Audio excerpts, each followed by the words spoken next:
Welcome, happy Easter. Welcome to Unity Spiritual Center, where our mission is transforming lives and inspiring people to make a positive difference in our world. And good morning. Good morning. Grab a coffee or tea and join us for our Easter service this morning. All right, our opening affirmation is I'll say it once and invite everyone to repeat it with me. There is only one presence and one power active in my life and in the universe, God the Good. Together? There is only one presence and one power active in my life and in the universe, God the Good. And so if you have an exception to that principle, in other words, if you have something other than God going on in your life, then you're in your right and perfect place, because our purpose is to break through those exceptions and discover our capacity to be the one unto our life experience. And so let's move into some news that you can use. First of all, I just want to mention that all of you who are watching us live via our website, there's also on that same video frame, watch on YouTube. And if you would click on that, you'd instantly go to the YouTube version of the live streaming, which is identical. But you'd also be able to chat. Watching it through our website, there's no chat capability. But if you watch the video through YouTube, just by clicking on Watch on YouTube from our website, then you'll have access to the chat. And that's important because next Sunday, I'm going to be having to ask the minister a question. I'll be doing the talk, and you can ask me questions. And so that's the only way that we're going to be able to take in questions is through the YouTube channel and through Facebook as well. You can also type in, if you're watching live on Facebook, you can also type in the comments section your question. And Caleb and Jane will be monitoring those feeds and then bringing those questions to me during the Sunday talk.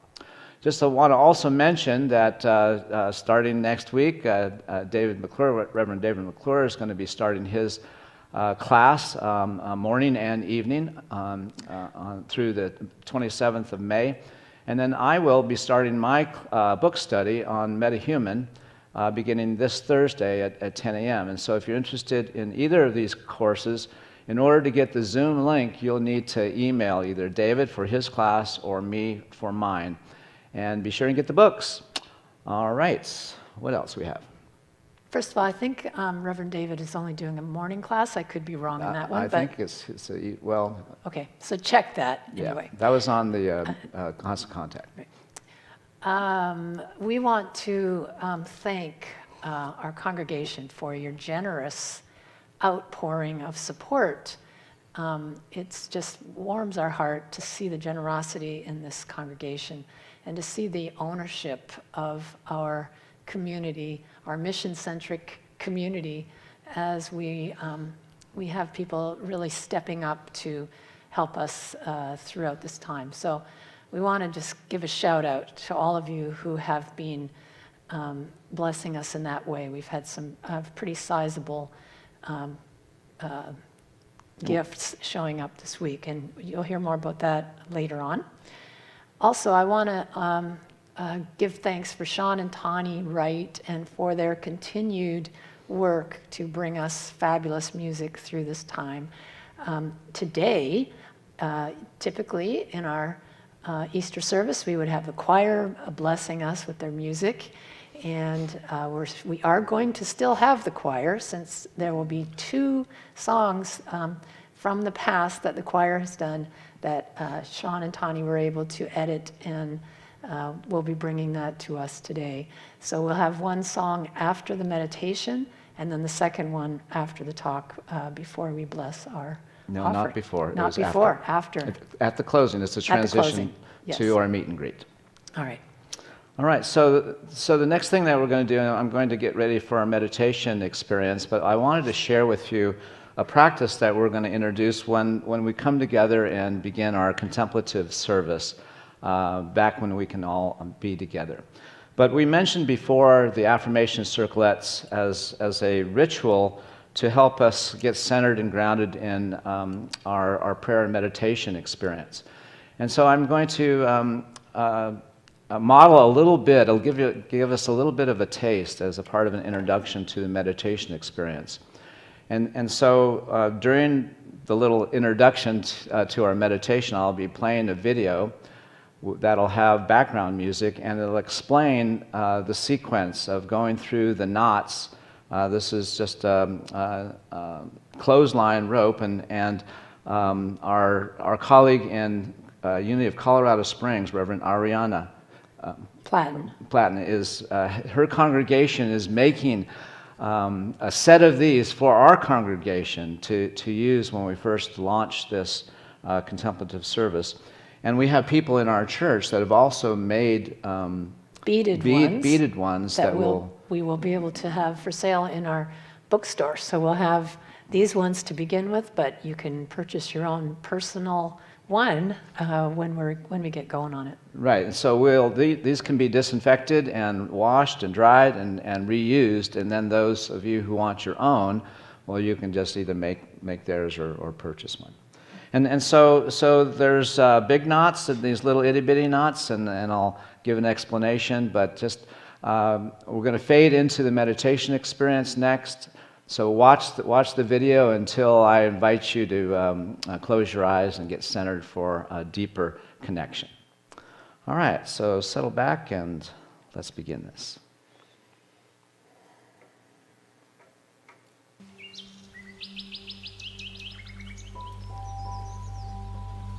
The Mother Knot. In the name of all that is holy and good, Namaste. The Invitation Knot. May our presence be a living prayer for healing.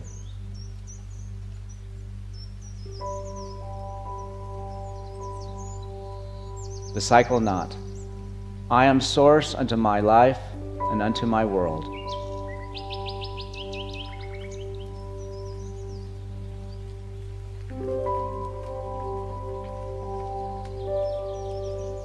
Devotion knot statements. There are 4 sets of smaller devotional knots. With each of these, there will be a chime that rings, and then we will speak an affirmative statement. Now, when we do the contemplative service, we will have affirmations that you can use, you can select, or you can come prepared to share your own.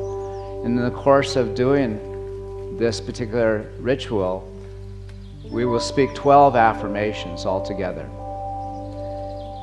And so I'm just going to lead us through the first 3 devotional knots just to give us a sense of what this is like. And I believe, unfortunately, those three statements just flashed by and I can't switch us back. So let me just go ahead and share those statements.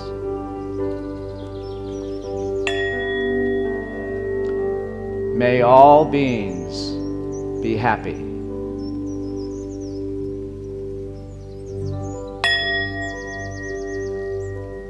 May all beings be free from suffering.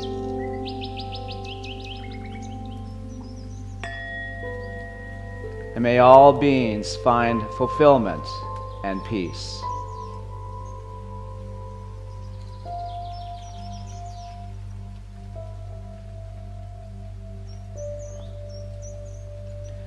And now let us enter into our deeper experience of connection and our experience of oneness.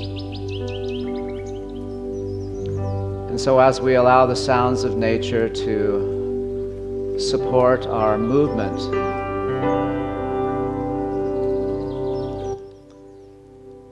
into that place within ourselves that we are safe and whole and well. And so let's bring into our awareness someone or something that we appreciate. It could be a life partner, a family member, a child, a fond memory, a cherished pet, just whatever carries with it the feeling, the felt sense of appreciation, of love.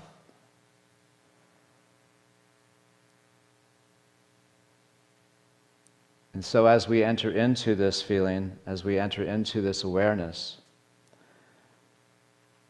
we bring into our experience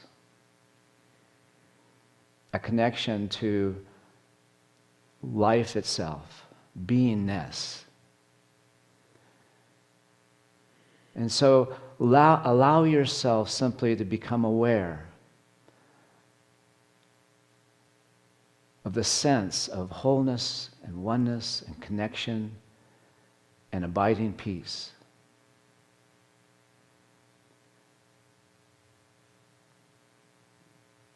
Allow this sense to bring you into a more complete awareness of God's presence. And so, as all of us who are connected in this moment through watching or through this moment of prayer, let us feel our connection to all of us here. Wherever here is for each of us, we are connected. And so as we imagine our spiritual community,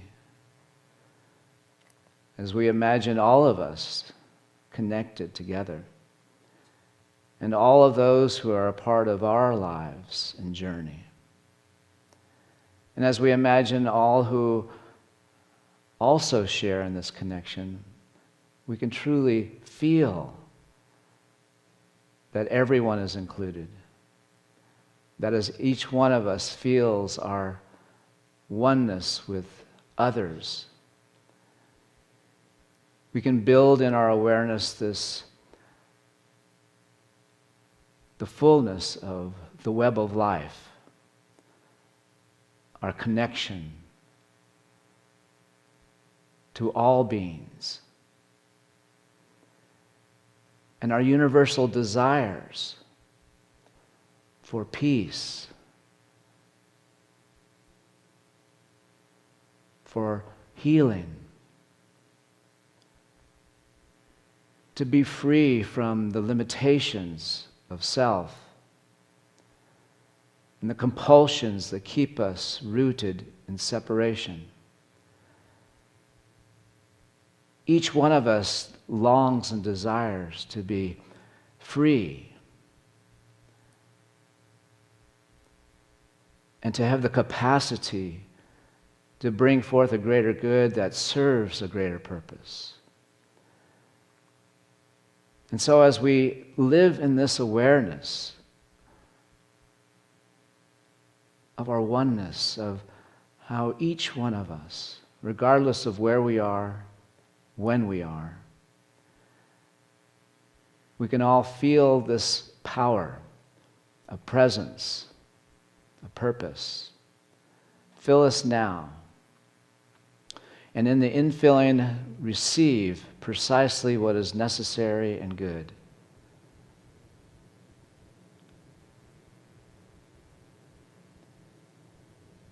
And so let us now go more deeply into this experience of oneness, the feeling of connection, the sense that all is well, the knowing that with God all things are possible, the assurance that all things are working together for good.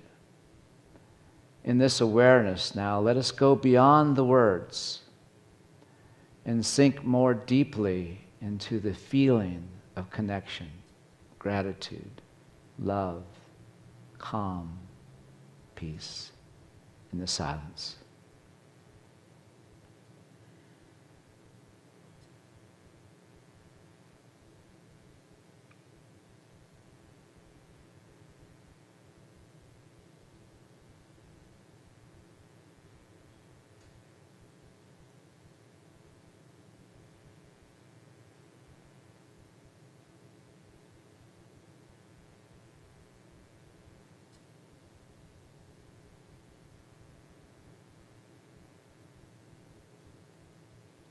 Breathe in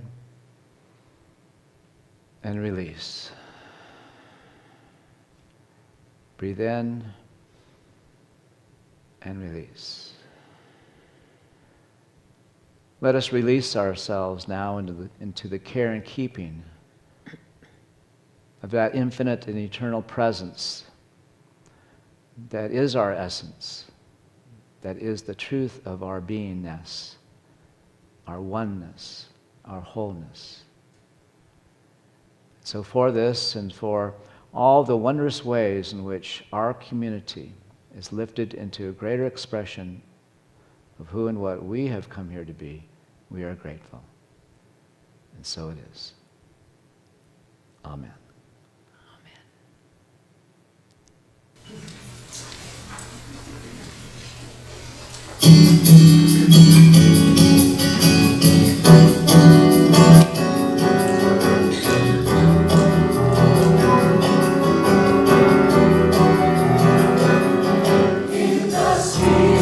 Presentation screwed up.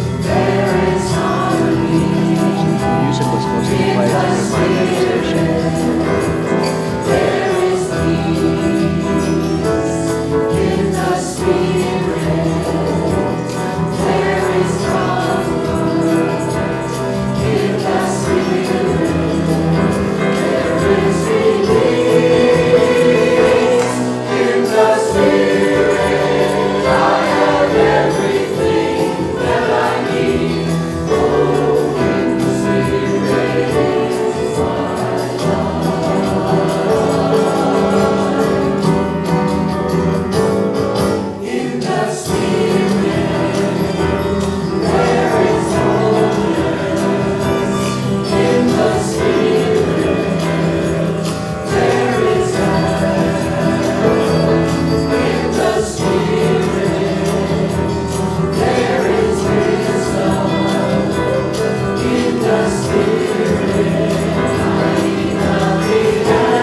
Well, that was awesome. Thank you.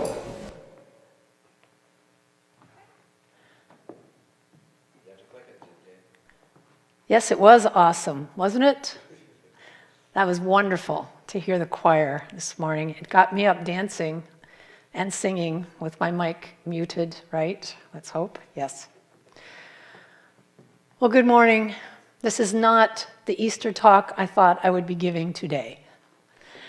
My mind has been very busy with thoughts like, this isn't how I envisioned Easter morning. You know, this isn't what Easter is supposed to look like in a church.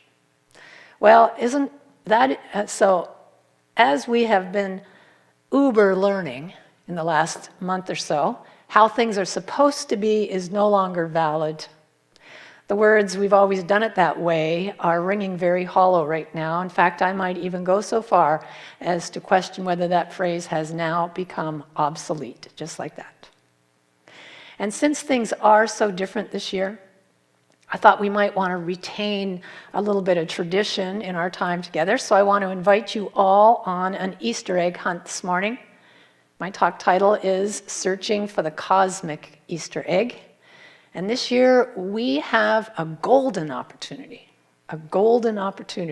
to mine the Easter story of the gold that it contains. And that gold can guide us through major change and transformation, all the things that we are experiencing right now. You know, many ancient creation stories contain the cracking open of a cosmic egg that results in the birthing of all life. And this brings us to the original what came first question, of course. But nonetheless, the idea of new life hatching, coming forth, is what the Easter message is all about. And so as we go on a cosmic Easter egg hunt this morning, let's see what elements of the Easter story we can put into our basket to help us rise up from this experience into a greater understanding of who we are. The last few days of the life of Jesus, as recorded in the scriptures, is pretty familiar to most of us. On Good Friday, Jesus was hung on a cross and crucified. His body was placed in a tomb with a stone covering the entrance and Roman guards stationed at the opening to make sure that no one moved his body. And then on Sunday morning, Mary Magdalene arrived to anoint his body and finds the stone rolled away, and she discovers the risen Jesus. A story of crucifixion, entombment, and resurrection. And there's some question as to whether this story is true or not. Did it really happen? Or is it a legend, a mythological tale? Well, pagan mythology was certainly alive and well long before the time of Jesus, with stories about a savior born to some sort of mating between a god and a virgin happening at the winter solstice, the darkest, coldest time of the year. And the savior goes on to perform miracles and ultimately be sacrificed at the spring equinox, finally returning after spending a little time in the netherworld. Sounds strangely familiar. And many of the traditions from Easter harken back to pagan ritual predating Christianity, bunnies and eggs as symbols of fertility and new life coming forth, a celebration of the return of the sun. So whether it's an accurate account of true events, or if the story is symbolic or ancient mythology, the importance of it doesn't change, because it's the truth with a capital T that's contained within the story that is the real gold. And that truth can transform our lives as we look within ourselves and find meaning from it. And I don't know about you, but that truth has never been more relevant to me than it is right now. When things change as rapidly, as abruptly as they have, it turns our world that we know upside down. And at first, we can try to struggle and get everything back to normal, to the way it was before. If we're in the habit of dining at our favorite restaurant every week, or going to the gym every day, or hanging out at the neighborhood coffee shop for our morning break, whatever has been our habit, our norm, suddenly it's all shaken up. And we have to stare that habit in the face while struggling to deal with things being very different, at least for now, and as the news surfaces each day, maybe for longer than we anticipated. And so our habitual actions have had to be modified. Life doesn't look the same as it did. And for those of us who are in good health and have access to the necessities, this can be more of an inconvenience than a hardship. So I certainly do not want to minimize the plight of those who are really suffering deeply, people who are sick or have family members who are sick and dying, people in refugee camps, detention centers, medical workers on the front lines, people in essential services, those in poverty with no income. That certainly makes my giving up my weekly breakfast date or my daily workout pale in comparison. I have good food, clean water, a roof over my head. I'm sheltering in place with my husband. I'm staying connected to my loved ones online. My family is healthy. There's much to be grateful for. At the same time, I can also see how my mind can take enforced change and create greater suffering by resisting it, grieving those small things that I used to take for granted. To paraphrase the English poet Christopher Fry, our daily affairs have become soul-sized. And that really captures it for me, soul-sized. And so I can spend my time pining for what was, trying to fix it, struggling to change what's happening in my world back to the way it was, to the way I like it to be. And so regardless of our situations, whatever we are personally experiencing, the deeper consequences of this shakeup can bring us face to face with a crucifixion experience of sorts. It can feel like the death of our former way of living. And resistance just creates more suffering. Byron Katie says it so well, when I argue with reality, small r, I lose, but only 100% of the time. And it's recorded in the Easter story that Jesus had his moment of resistance in the Garden of Gethsemane, where he asked to have the cup taken from him. And then as he worked through his fear, he said, "Nevertheless, thy will be done." I don't want this situation, but I accept that it's happening. And here the story is revealing our first cosmic egg in the transformational process egg hunt that we're on. And that is getting to a place of accepting what is. Doesn't mean we necessarily like it, but when we can accept that this is what's happening now, that's a big step. And that entails releasing resistance, shifting to a non-resistance, accepting inner state. And ironically, acceptance of what is actually opens the door to something new emerging, especially when we become willing to crack open the experience and find the gift inside. So acceptance is an important turning point in the crucifixion resurrection story, accepting what is and then asking, how can I grow? How can I learn from this? What's the gift? Now that doesn't mean it's all smooth sailing after that, because in order to continue on this journey, we have to enter the tomb. And when we do, we discover that in its emptiness, we come face to face with the abyss. And it mirrors back to us a reflection of what's going on within our own psyche. And when I entered the tomb and asked to be shown the gift, to be given guidance to show how I can grow and learn from this, well, I saw some stuff that I didn't really want to see. Like how busyness has been my drug of choice.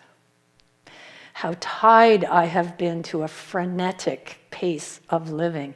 How I practically thrive on stress. And how when I don't have anything to do or anywhere to be, I feel very uncomfortable. It feels like something is wrong. What an amazingly valuable lesson this past month has unearthed for me. Now, to be clear, the mirror wasn't showing me anything I didn't already know. This was not news to me. This way of living is practically our culture's, marching music. So it wasn't a huge aha for me. It was much more of a gentle awakening to the power of sitting still. as the Buddhist teacher Pema Chodron calls it, the power of staying with the discomfort. So another egg for our basket is the practice of staying, resting in whatever's happening, even when it's uncomfortable, sinking deep within, becoming present to our experience right now, moment by moment, and not running from it. You see? In my case, letting the feelings arise that excessive busyness have been helping me to avoid. But when those feelings arrive, we don't just get overrun by our emotions. We need to meet those feelings with compassion, with kindness toward ourselves. Very important. This is the kind of work we need to do when we find ourselves in the tomb. So here is another Easter egg find: compassion and kindness toward ourselves and toward all of us on this journey together. A very necessary component of our transformative journey. And so if we look to this sudden tearing away of many of our cultural norms as a crucifixion experience, maybe we've asked for the cup to be taken from us. But when we shift to acceptance and then go on a cosmic egg hunt looking for the gift, we are now using our time in the tomb for our spiritual evolution. Parker Palmer wrote, "Clinging to what you already know is the path to an unlived life." Whoops. Where did he go? Okay. That's the quote. "Clinging to what you already know is the path to an unlived life."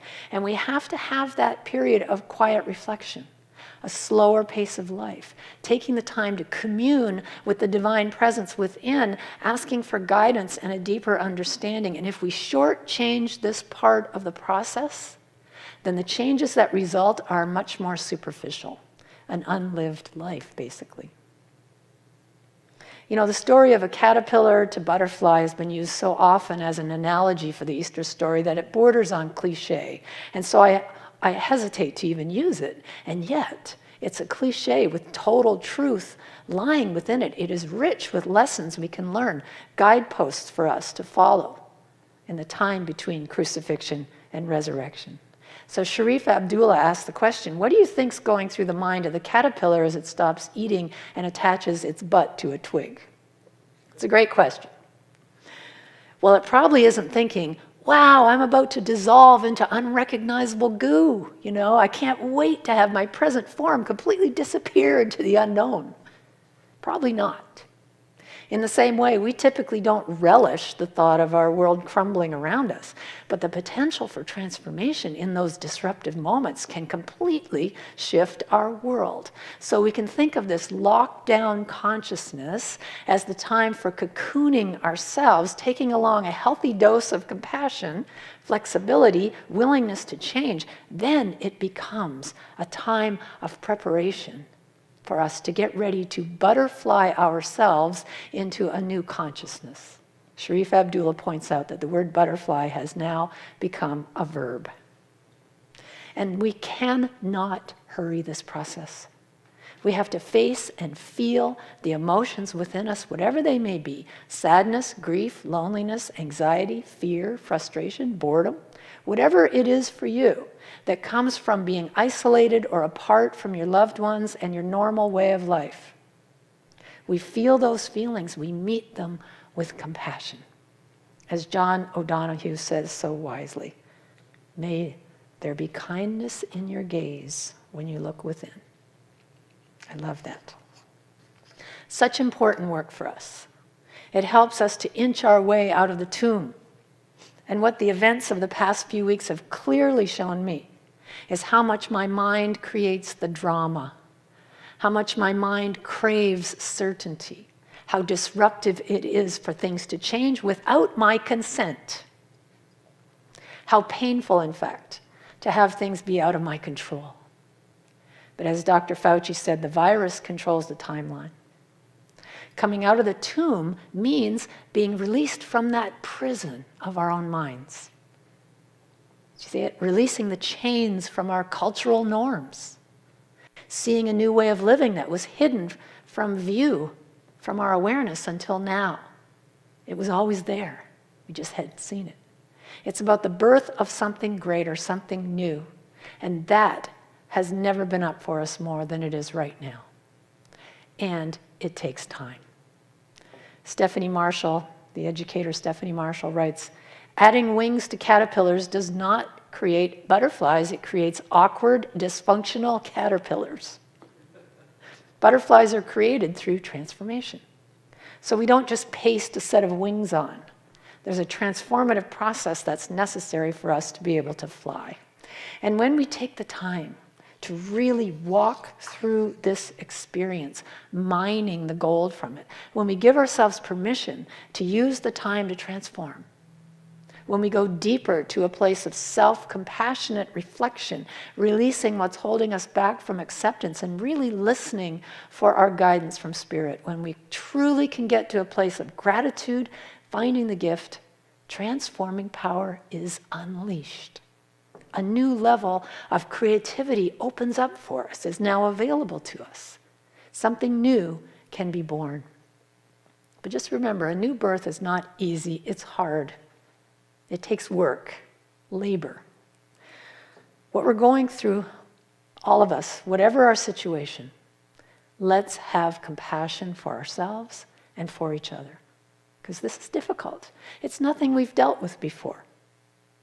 And as we find our way through it all, we want to do so while honoring this transformative process that we're engaged in. Maya Angelou said it best: we delight in the beauty of the butterfly, but rarely admit the changes it has gone through to achieve that beauty. So give yourself the gift of kindness as you go through this. The Franciscan priest, Richard Rohr, reminds us that every day is Easter, for those who are willing to see it.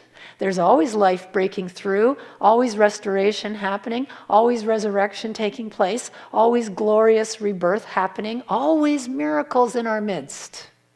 Always. So although this may not be our typical Easter, I've come to realize that the word typical should never be used to describe the miraculous event of rebirth and evolution. It doesn't even belong in the same sentence. And so the cosmic eggs of acceptance of what is, of meeting our feelings with compassion, and because of that self-compassion, being able to stay with the discomfort, can help us to miraculously emerge from the tomb of despair into the rising up of the light.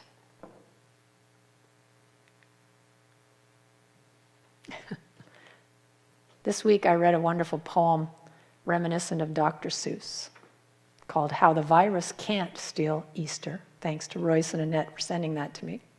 And in it I was reminded of an important truth. Yes, the churches may be empty this Sunday, but so is the tomb. That's the whole point of Easter. And so although you are not physically present, as I look out at this sea of vacant chairs, instead of seeing the emptiness of this room, I'm shifting to 2020 vision to see the miracle that is taking place. I'm envisioning every one of you rising up into a greater, ever greater expression of who you've come here to be, the presence of divine love on this planet. So thank you all for joining us this morning for your cosmic egg hunt. I wish you and your family a glorious and happy Easter.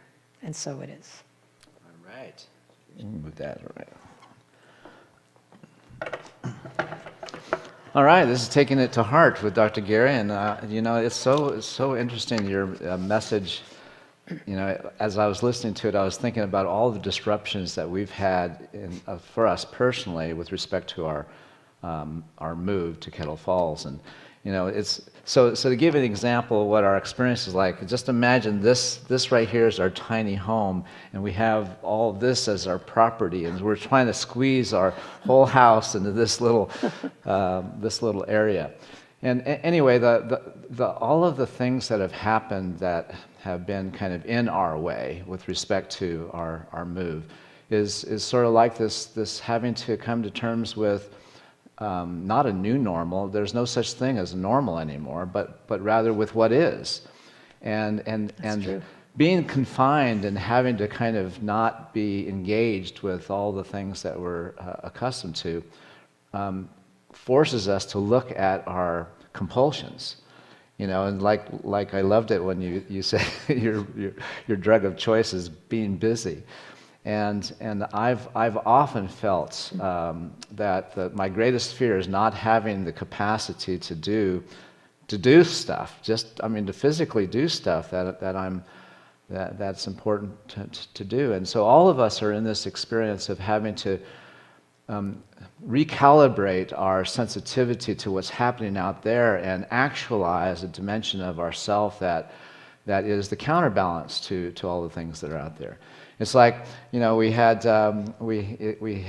solar installed on the shop, but we can't turn it on because the state has determined that checking out of permits is a non-essential service. So we have to deal with all the things that can't happen because of what's happening, and our brains want to make that whole dynamic against us when the reality is that it's just what's happening. It's just what we're having. And I love it when you're able to say that, it's not like we don't know that we are, addicted to being busy, or we don't know that we're filled with compulsions. It's just that we find ourselves so overwhelmed by the very things that we're trying to actually release from our life. And is this not the perfect place to being able to do that work? It truly is. And, when you discover that busyness is your drug of choice, this is the time when you can't get that drug. You can't. Not to say I haven't been busy with other things, but that pace of life is not available to me right now. And so I have no choice but to face it and to slow down. And while I've known for a long time that I need to do that, there's no way to escape it anymore for me. So, yeah, it's our time in the tomb can be so rich and fruitful, but still not feel great. Right. And so when we actually are kind of forced to accept what is, I guess we can still resist it, but when we actually accept what is, we enter into a place within ourselves that is free of our limitations. And that's something that's very difficult to experience without having something that you really don't want and then welcome it. And it reminds me of my favorite saying, and that is, we have to use what we are having as if it's our abundance. And so once you accept it, then you can find the gift in it. And then you have to stay with that sense of whatever is the felt experience, because it's a portal to that part of us that is living in the disconnect. Anyway, it's all exactly. grist for the millstone of our own becoming. All right, well, moving right along, we want to now move into our offertory. And as Jane has mentioned, we are so blessed by the generosity of so many folks in our community that it has given us a great sense of appreciation for the sensitivity of our community. And so as I mentioned last time, as we begin to bless the contributions and the donations that come in as a symbol of our wanting to ensure that this our mission is still active in people's lives, to really see the outpouring of all the people that are stepping up in this ministry's time of need is such a gift and a blessing to us all. I also want to mention that if you're using the Tithely app, there are now categories that you can choose. For instance, if you're attending David's class and wish to make a donation to his class, and David receives a portion of the love offerings that come to his class, you can go to the Tithely app and click on David's class, and then those funds will go into the accounting of David's income from his class. And Karen has a button, and Jane has a button, and I have a button, and the Q process has a button. So, and we love it when you push our buttons. That's right. So if you're so inclined to click on our donate button, we're going to affirm together our offertory statement. And before we do that, I also want to mention that we tithe on the funds that come in, and our tithes are now really focused on, local food banks, Meals on Wheels, places that really need our support at this time. So know that your gifts are going beyond the church walls and helping others in the community. Right, they are our transformational partners. We donate and we help fund our transformational partners, so appreciate that. All right, so if you, let's go ahead and I'll invite us all to share in the offertory statement that's up on the screen now. Together. I know that my giving blesses and multiplies all that I am, all that I have, and all that I give and receive. I give thanks for the abundance that is mine to share. And we are blessed again by the choir. Yes, well, in just a moment. We're almost there. So I just want to remind everyone that we'll be transitioning to our Zoom meet and greet. And if you're, just so you know, we use the same Zoom access. We're not going to publish that because we don't want to be Zoom bombed, but if you're in need of the URL for that, you can just Google, or not Google, but go in the chat and Caleb will post that. And if you are watching on Facebook, then you can text Caleb and he will text it back to you. And so we'll do that. We'll get set up during our, while the choir plays. Any last We'll word? sit and watch the choir and then we'll Well, right. We're going to sit and watch the choir. Actually, we have to watch the choir because we cannot switch to Zoom until the choir Right. has. Well, I'm looking forward to it. All right, here we go.